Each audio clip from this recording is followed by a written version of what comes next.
Hi friends, कैसे हैं आप।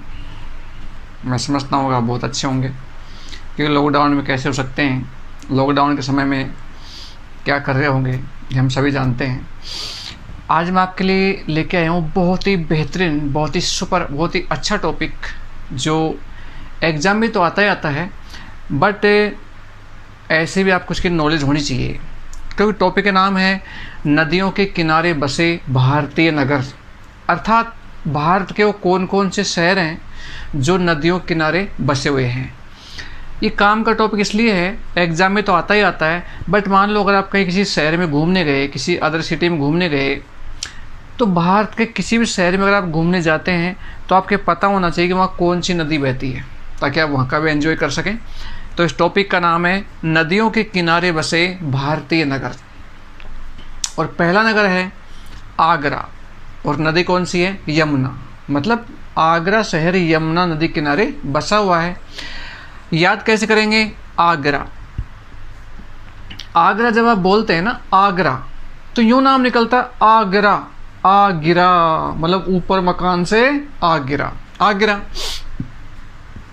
ये मुन्ना, यह मुन्ना, मतलब मुन्ना भाई कोई लड़का होगा मुन्ना।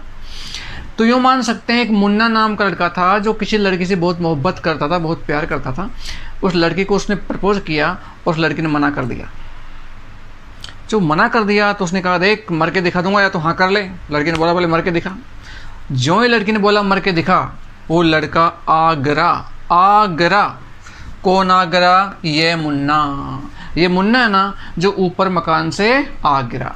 अब आपके सामने आएगा आगरा, कौन आगरा, ये मुन्ना। तो नदी होगी यमुना। इलाहाबाद, गंगा यमुना।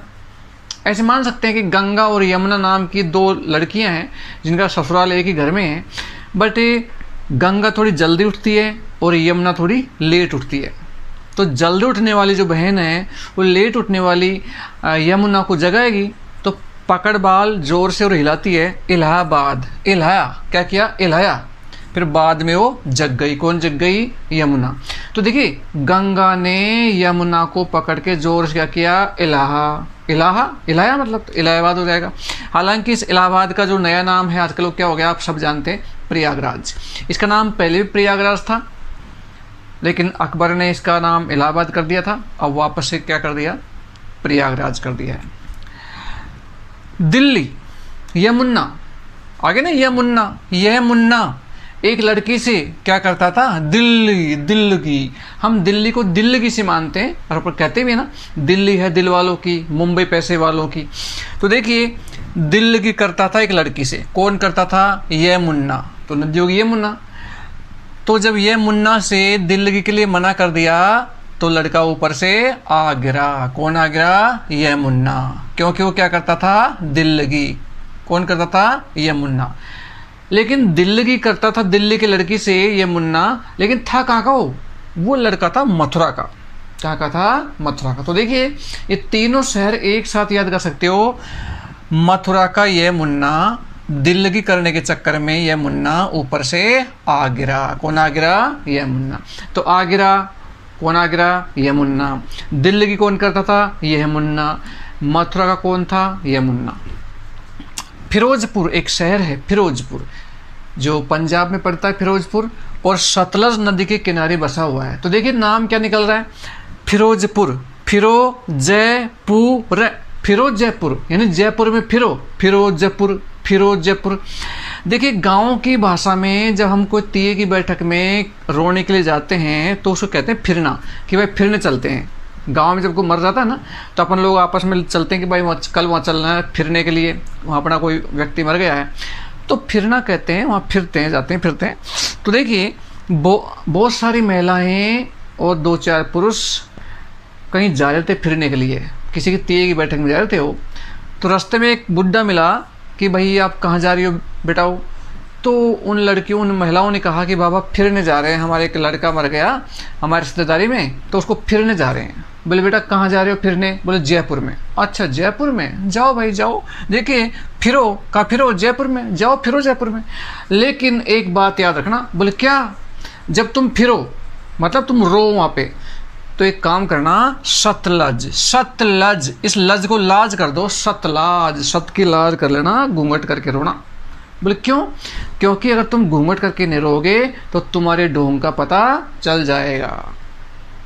क्योंकि आप जानते हो तीये की बैठक में जो महिलाएं बहुत सारी जाती है ना फिरने के लिए, उनके आंसू तो आते नहीं है और ऊपर से रोने का ढोंग करती है।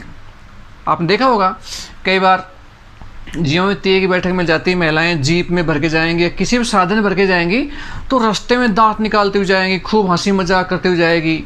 तेरी फ्रेंडशिप किससे है, तेरी सेटिंग किससे है, ये ब्लाउज क्या भाव लिया, ये साड़ी क्या भाव ली, इस तरह की बातें करेंगे आपस में महिलाएं।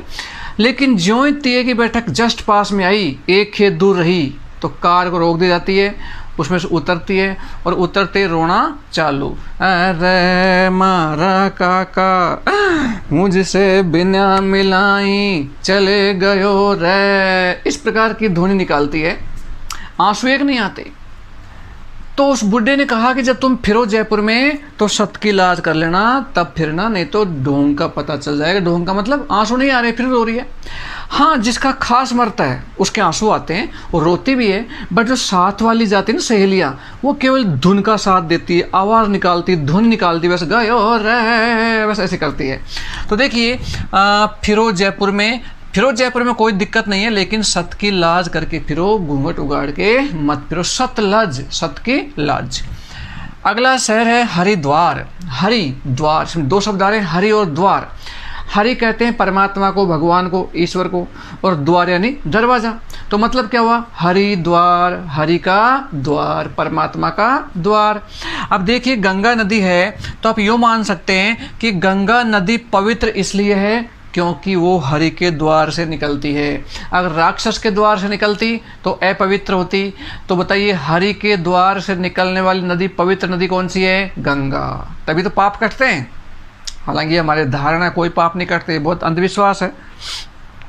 आगे देखते हैं कानपुर, और ये गंगा है। कानपुर, एक व्यक्ति के कान में कोई प्रॉब्लम हो गई, सारे वैद्य को दिखा लिया, शहर के हर डॉक्टर को दिखा लिया, बट कान ठीक नहीं हुआ। कि संत ने कहा अगर 2 बूंद डाल ले तू कान में, तेरा कान ठीक हो सकता है। कानपुर यानी पूरा कान ठीक हो जाएगा तेरा। 2 बूंद जल की डाल ले। कौन से जल की? गंगा जल की 2 बूंद डाली। तो देखिए कान में डाली, क्या डाला? गंगा जल। आप इसमें एक मन में वीडियो बना सकते हैं, मन में पिक्चर बना सकते हैं। पिक्चर, एक व्यक्ति सो रहा है, उसके कान में प्रॉब्लम है, तो कान में गंगा जी का जल डाला और कान बिल्कुल ठीक हो गया। अगला है सोकोवा घाट। देखिए नाम क्या रहा है, सोकोवा। कितने कौवा? 100 कौवा। कौवा जानते? क्रो, CROW, क्रो मीन्स कौवा। और नदी कौन सी है? ब्रह्मपुत्र को हम यूँ मान सकते हैं ब्रह्मा जी का पुत्र। ब्रह्मा विष्णु महेश 3 भाई थे ना, तो ब्रह्मा जी का पुत्र। तो देखिए ब्रह्मा जी की बीबी के जब लड़का नहीं हुआ, पुत्र नहीं हुआ, सारे डॉक्टर्स को दिखा लिया उसने, तो लास्ट में एक संत के पास गया कि महाराज अब तो मैं आपकी शरण में आया हूँ, मेरे पुत्र नेवा को आशीर्वाद दीजिए। तो उस संत ने कहा कि देख भाई ब्रह्मा, अगर तुझे पुत्र चाहिए ना, एक टोट क्या कर, एक काम कर। कि बोलो महाराज क्या करूं, क्योंकि मरता क्या नहीं करता, सब कुछ करता है। तो संत ने कहा कि 100 कोवा घाट, नदी का जो घाट हो ना, घाट, नदी के घाट पे तू डेली दाना डाले। किनको? कौवाओं को। तो तेरे पुत्र हो सकता है। और वो भी कितने कौवा? 100 कौवा। कहाँ पे? घाट पे। तो भाई साहब 100 कौवा उनको दाना डाला, 1 महीने तक लगातार, तब जाके ब्रह्मा जी क्या हुआ? पुत्र। या 100 कुआ को तो आप ये बोल सकते हैं 100 कुआ, जो ना अपन जल के कुआ खुदवाते ज़मीन में, अगर तू 100 कुआ खुदवा दे ज़मीन में पानी पीने के लिए लोगों को, तो पुण्य होगा और पुण्य के प्रताप से तेरे पुत्र हो जाएगा। तो देखिए ब्रह्मा जी ने पुत्र की प्राप्ति के लिए कितने कुआ खुदवाए थे? 100 कुआ घाट हो जाएगा। पटना, एक लड़के ने किसी लड़की से कहा यार मैं आपके पीछे ये 6 महीने से पड़ा हूँ, पटाने के लिए आप पटते नहीं हो यार, प्लीज़ पटना यार, क्यों मना करती? पटना, क्या करे ना, पटना। तो लड़की को दया आ गई कि यार बेचारा इतने दिनों से पीछे पड़ा है, क्या मतलब प्यार तो करता होगा। तो वो बोली यार देख यहाँ तो पटेंगे नहीं, क्योंकि अब से पहले के जो तेरे मैले कुचले कर्म हैं उनको पहले साफ करके बिल्कुल साफ दिल से मेरे पास, तब मैं पटूंगी। तो साफ दिल कहाँ होगा? गंगा जी में। कि चलो वहीं गंगा जी में नहाएंगे, पवित्र होंगे और फिर पटेंगे एक दूसरे के। तो किसी को पटाना हो या किसी के पटना हो, पहले कहाँ नहा लो? गंगा जी में, क्योंकि दिल एक ऐसी पवित्र सीट है जिसपे हर कोई व्यक्ति को नहीं मिटा सकते, इसलिए साफ सुथरा दिल होना चाहिए। वरना अधिकतम लोगों की निगाहों में प्यार प्यार नहीं है। प्यार तो लड़कियों को पाने का एक तरीका है, प्यार शब्द, वरना आप जानते हो प्यार करने वाले बहुत कम लोग हैं, प्यार की परिभाषा नहीं जानते प्यार क्या होता है। तो ध्यान दीजिए, पटना, पटना गंगा, श्रीनगर। अब देखो श्रीनगर जम्मू कश्मीर में है और आप जानते हैं श्रीनगर में बहुत सारी आतंकवादी घटनाएं होती रहती है। तो किसने कहा कि श्रीनगर में रहोगे, वहीं पढ़ाई करोगे, वहाँ कमरा लेकर रहोगे ना, रूम लेकर रहोगे, तो वैसा बहुत सारी प्रॉब्लम्स आपको क्या करनी पड़ेगी? झेलनी पड़ेगी। झेलम, क्या करम? झेलम। किस नए शहर में? श्रीनगर शहर में। श्रीनगर में रहोगे तो बहुत सारी प्रॉब्लम झेलम, कभी बम की प्रॉब्लम, कभी आतंकवादी की प्रॉब्लम, कभी किडनैपिंग प्रॉब्लम, कुछ भी हो सकता है। तो श्रीनगर में समस्याएं झेलम, झेलना पड़ता है बहुत कुछ। सूरत, ताप्ती, एक लड़की डॉक्टर के पास गई और बोली डॉक्टर साहब ज़िंदगी ख़राब है। बोले क्यों? कि क्या करे डॉक्टर साहब, साला कोई ऑफर नहीं करता, कोई प्रपोज नहीं करता मेरे को, कोई पटाता नहीं है, क्या करूँ? और जिसकी ज़िंदगी में कोई यार नहीं होता, कोई फ्रेंड नहीं होता, उसकी ज़िंदगी सुनी सुनी होती है, तो क्या करूँ डॉक्टर साहब, मुझे कोई पटाता नहीं है। तो डॉक्टर ने कहा कि बेटा तू थोड़ी सी बदसूरत है, तेरी सूरत अच्छी नहीं है। तो बोली मेरी सूरत अच्छी क्यों नहीं है? अब ये बताओ कि सूरत अच्छी क्यों नहीं है, मेरी सूरत अच्छी कैसी होगी? तो डॉक्टर ने बताया सूरत अच्छी करनी हो तो एक काम करना छोड़ दे, क्योंकि तू सुबह सुबह चूल्हा जला के क्या करती है? तापती है। तापती मतलब अपने आप को तपती है जाड़े में। जब हम तपते हैं, फिर चूल्हे फूंक मारते हैं, फिर धुआं उठती है, आँख मसलते हैं, तो सूरत खराब हो ही जाती है इंसान की, काला कोयला लग जाता है। इसलिए सूरत अच्छी करनी हो तो सूरत खराब कब होती है? जब लड़कियां तापती है। तो तापती है ना, उनकी क्या खराब हो जाती है? सूरत, उनकी सूरत खराब हो जाती है। अयोध्या, सरयू।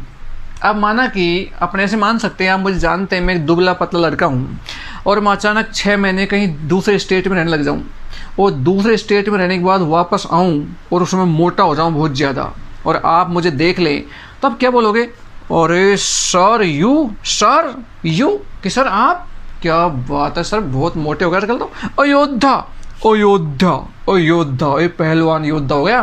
तो देखिए अयोध्या को आप मानोगे अयोध्या, ए योद्धा, एक पहलवान। कौन थे? सर यू, सर आप पढ़ के पहलवान। एक कोलकाता नेक्स्ट शहर है, इस कोलकाता को ता के ऊपर अगर मैं ऐसी मात्रा लगा दूं, ये हो जाएगा कोलकाता। कोलकाता, एक लड़का एक लड़की के पास बार बार कॉल करता, तो लड़की के पापा को पता चल गया, तो पूछा बेटा कौन कॉल करता है बताना। लड़की ने तुरंत नंबर डिलीट कर दिए, स्क्रीन खाली, कि कोई नहीं पापा देखो स्क्रीन खाली है, कोई कुछ नहीं है, आपको ऐसी गलतफहमी हुई है, ऐसे कहीं से आवाज़ आई होगी। लेकिन बाप के शक हो गया कि कोई न कोई कॉल तो करता है, लड़की झूठ बोल रही है।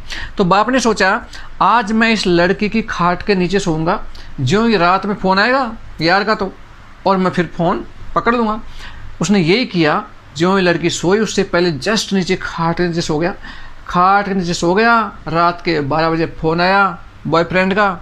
ज्यों ही लड़की ने उठाया, हेलो डार्लिंग बोला, और तुरंत खाट के नीचे से हाथ आया और फ़ोन को पकड़ के पीछे।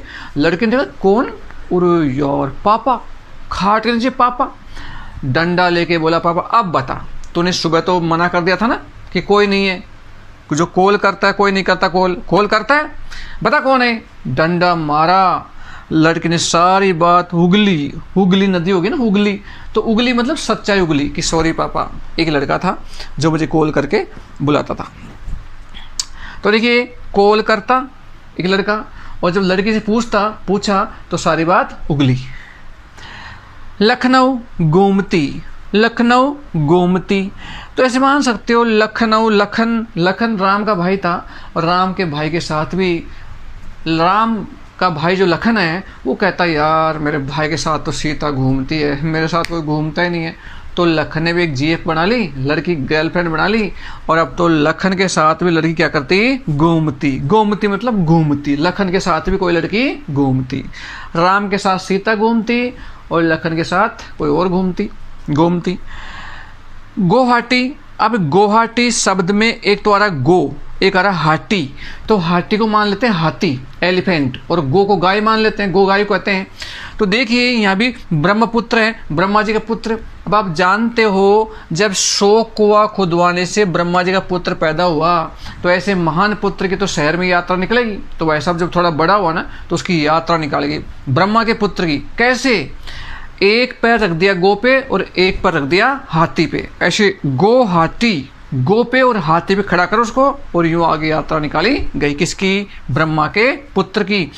तो गो हाथी, गो और हाथी भी यात्रा किसकी निकली थी? ब्रह्मपुत्र, ब्रह्मा जी के पुत्र की। मन में साथ के साथ पिक्चर बनाया करो, थोड़ा वीडियो बनाया करो काल्पनिक रूप से, तो और जल्दी याद होगा आपको।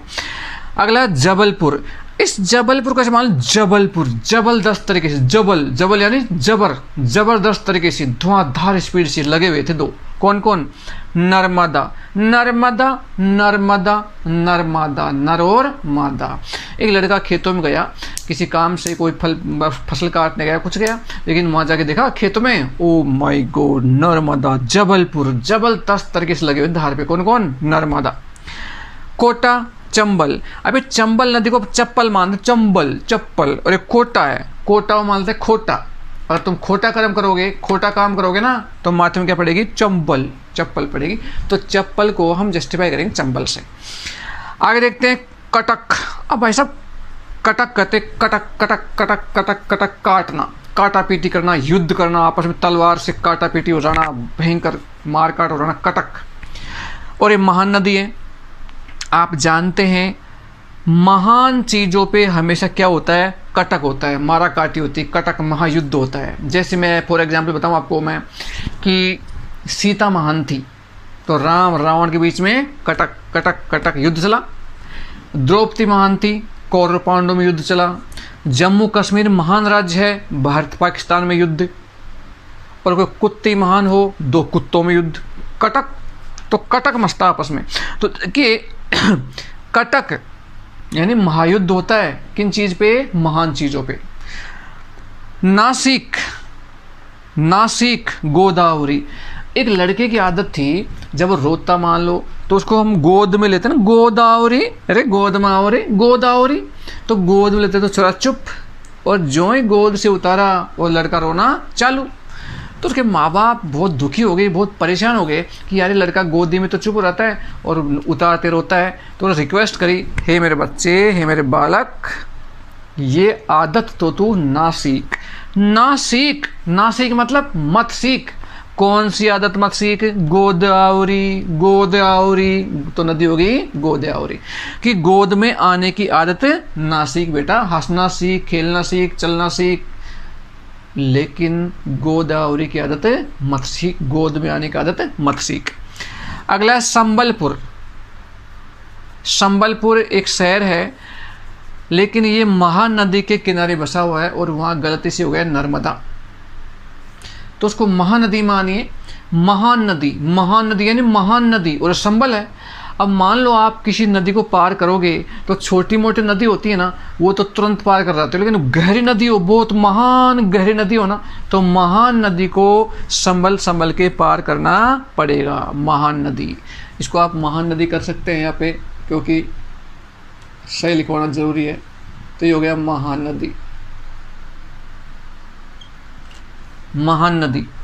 तो देखिए संभल के पार करना पड़ता है किस नदी को? महान नदी को। आगे है रंगपट्टनम। क्या पट्टनम? रंगपट्टनम। होली के समय आप जब रंग पटकते हैं, तो इसी प्रकार से एक लड़के ने किसी दूसरे लड़के से पूछा कि होली के दिन अगर आपको 2 ऑप्शन दिए जाएं, एक तरफ शादीशुदा लड़की खड़ी हो साड़ी पहन के, एक तरफ जीन्स और टी-शर्ट पहन के कुंवारी लड़की खड़ी हो, तो बताओ रंग कहाँ पटकोगे? तो लड़का बोला रंग पटकना। अरे भाई साहब मैं पटकूँ कावेरी पे। कावेरी मतलब कंवारी पे। कंवारी एक क्षण हमारा है कावेरी। तो रंग पटकना हो तो कहाँ पटकोगे? कावेरी पे।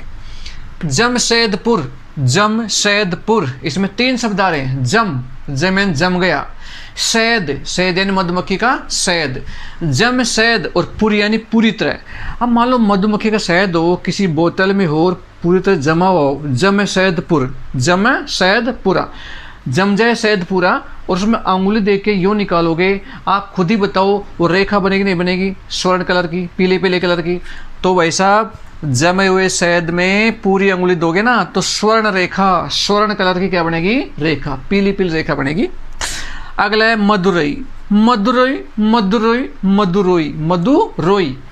मधु नाम की एक लड़की थी, उसका हस्बैंड कहीं बाहर कमाने जा रहा था, एक दूसरे से बहुत प्रेम करते थे। ज्यों ही विदा किया गेट के बाहर से तो ऐसा मधु रोने लग गई, मदुरई मदुरई मदुरई मदुरई। कौन रोई, मदुरई। तो मदुरई तो पड़ोसी ने पूछा, वो तो चला गया, फिर पूछा बेटा तो क्यों रोई, बे गई, बे गई, बे तो गई, बे मतलब पति गई, बे गई। ये ऐसे मान सकते हो, बे गई। जब मधु रोई तो मधु ने रोते रोते बोला अपने पति से, बेगा आई, बेगा मतलब जल्दी आई, बेगा आई। और लेट आई तो मैं अगल बगल में सेटिंग कर लूँगी, इसलिए बेगा आई, जल्दी आई मतलब। तो मधु रोई और क्या बोली, बेगा आई, बेगा आई, जल्दी आई मतलब। ए पडर, सॉरी, अहमदाबाद गुजरात में पड़ता है और साबरमती नदी के किनारे बसा हुआ है। तो देखिए अहमदाबाद को जब बार बार बोलते हैं ना, अहमदाबाद अहमदाबाद अहमदाबाद हम दामाद, अहमदाबाद अहमदाबाद अहमदाबाद हम दामाद। एक लड़का अपने ससुराल में गया और वहाँ जाके अपने साले साहब से बोलता है कि साले साहब आज तो यार बियर पिलाओ। तो साले साहब 100 का नोट लेके गए बियर लेने बाजार में, कहीं बियर नहीं मिली भाई साहब, रम मिल गया, रम, रम एक शराब होती है, रम। तो रम ले आए, रम ला के दी जिया जी को। तो जिया जी बोले, अरे यार ये तो रम है, अरे मैंने तुझे वो मंगाई थी बियर, वो तो रम ले आया। यार आखिर में हम तेरे दामाद हैं इस घर के, तो मैं रम नहीं, दारू नहीं पिला सकता, शराब नहीं पिला सकता, बियर नहीं ला सकता। तो लड़का बोला उसका साला, दामाद कि देख हम दामाद तो कहो मत, तो दामाद होंगे तो होंगे, मेरी क्या गलती थोड़ी है। क्योंकि साब रम थी, साब रम थी, साब मतलब जीजा जी साहब, रम थी, रम मतलब रम थी, बाजार में रम थी और बियर तो थी नहीं। तो देखो साब रम थी तो साबरमती हो गया। उसने कहा हम दामाद हैं, वो तू बियर नहीं लाया, बोले साब रम थी, बियर थी नहीं, तो अहमदाबाद। ये पडरपुर है भीमा। इस भीमा को आप ऐसे मान सकते हो बीमा और पडर। अगर बीमा कंपनी में आपको नौकरी करनी है ना तो बिना पढ़ाई किए नौकरी नहीं होगी। पडरपुर, पडरपुर, पडर यानी पढ़ करके, पुर यानी पूरी, पडरपुर यानी पूरी पढ़ाई करके बीमा कंपनी में काम कर सकते हो। तो पढ़ाई किस लिए करोगे, बीमा कंपनी के लिए, पडरपुर। अगला है उज्जैन, क्षिप्रा। एक जैन साहब थे जो किसी लड़की से छेड़छाड़ करके आ गए थे। लड़की के पापा और गांव वाले जैन के घर पहुंच गए लाठी लेकर के, क्योंकि उनको पता चल गया कि हमारा छोरी छेड़ जैन करके गया है। तो ज्यों ही जैन के घर पहुंचे तो जैन की मम्मी बाहर बैठी हुई थी, तो उनसे पूछा, आंटी जी कहाँ है उज्जैन? बोले साहब कौन? बोले उज्जैन। उज्जैन कहाँ है? उज्जैन। उज्जैन कौन सा जैन? उज्जैन। कहाँ है उज्जैन? कि साहब वो तो डर के मारे छिप रहा है। क्या कर रहा है? छिप रहा है, अंदर छिप रहा है डर के मारे। तो उज्जैन डर के मारे छिप रहा है। नेक्स्ट है वाराणसी। वाराणसी को जब हम बोलते हैं ना तो आवाज़ निकलती वाराणसी वाराणसी वाराणसी वाराणसी। कौन सी वाराणसी? वाराणसी। हर गांव में कोई न कोई बदनाम औरत होती है, तो हम बोलते हैं अरे वो वाराणसी की बात मत करो, बहुत बेकार रांड हो, तो ऐसा कहते हैं वाराणसी। ऐसे किसी गांव में एक रांडसी ने ऐसा गलत काम कर दिया कि गांव की बदनामी होगी। तो गांव वाले बोले कि इस रांडसी को गांव में रहने नहीं देंगे जब तक ये गंगा नहीं नहा के आएगी और पवित्र नहीं होगी। इसने कुकर्म किया है। तो भाई साहब वाराणसी को नहाने जाना पड़ा। कहाँ पे? गंगा में। जब गंगा में पवित्र होकर आई ना तब जाके वापस गाँव में एंटर दी उसको। किसको? वाराणसी को। लुधियाना। अब देखिए लुधियाना एक शहर है पंजाब में, लुधियाना, फिरोजपुर पंजाब में है लुधियाना। ऐसे मान सकते हो एक महिला का ससुर था जो बाजार से आया ना, तो उसने माथे लोडी करा ली मेरी तरह। मैंने अभी लोडी कराई लॉकडाउन में, तो ऐसे उसने भी करवा ली। तो जब वो आया तो जो ही लोडी आती हुई दिखाई दी उसको, तो बहू पहचानी नहीं कि मेरा ससुर ही है। वो पता नहीं कौन है भाई ये, मन में सोचा। तो उसने बोला लुधियाना, लोडी आना, ओए लोडी आना, लुधियाना लुधियाना लुधियाना लुधियाना। तो जो ही लोडी पास में आई और वो तो रही है तो मेरा ससुर। तो भाई साहब तुरंत फटाफट क्या कर ली, सतलाज, सतलाज, सत की कर ली लाज। और मन में गाना गुनगुनाया होगा, मुझको राणा जी माफ़ करना, गलती मारे से हो गई। तो देखिए लोधियाना, लोडी आना, और जब लोडी पास में आई तो क्या की, सत की लाज करी। अगला है विजयवाड़ा, विजयवाड़ा, विजय नाम का लड़का कहाँ ले गया, बाड़ा में, किसको, कृष्णा को। यानी विजय नाम का लड़का फोन करके कहाँ बुला रहा है, बाड़ा में, किसको, कृष्णा को। तो देखो मैंने कहा था कॉल करता, जब कॉल करता तो पापा के डंडे पड़ते, तो सारी बात उगली। और क्या बात उगली कि सॉरी पापा, वो सारा विजय था जो फ़ोन करके मुझे बाड़े में बुला रहा था। विजय बाड़ा, विजय बुला रहा बाड़ा में, किसको, कृष्णा को। और ये टॉपिक कंप्लीट हुआ। आप मुझे कमेंट से बताएं कि आपको अगर याद होने में प्रॉब्लम हो रही है तो मुझे ज़रूर बताएं और क्या अच्छा प्रयास किया जा सकता है। इसके अलावा मैं एक ऐसा कोर्स चलाने वाला हूं जिसके थ्रू आप अपनी माइंड की शक्तियों को बढ़ा करके, शक्तियाँ बढ़ी हुई है बस उसको उपयोग करना नहीं जानते आप, कैसे 1 घंटे की पढ़ाई को मुश्किल से 15 मिनट में याद करें, वो मैं आपको एक डेमो दिखाऊंगा। उसके बाद मैं आपको पढ़ाऊँगा कि आप अपनी मेमोरी कैसे बढ़ाए हैं। अभी तक तो आप इसका एंजॉय करें, कल हम दूसरा टॉपिक भेजेंगे। कल शायद मैं आपको साइंस पढ़ाऊँगा। साइंस भी बहुत कठिन लगती है, बच्चों को याद होती नहीं है, तो कल मैं आपको साइंस टॉपिक पढ़ाऊँगा। Okay, thanks.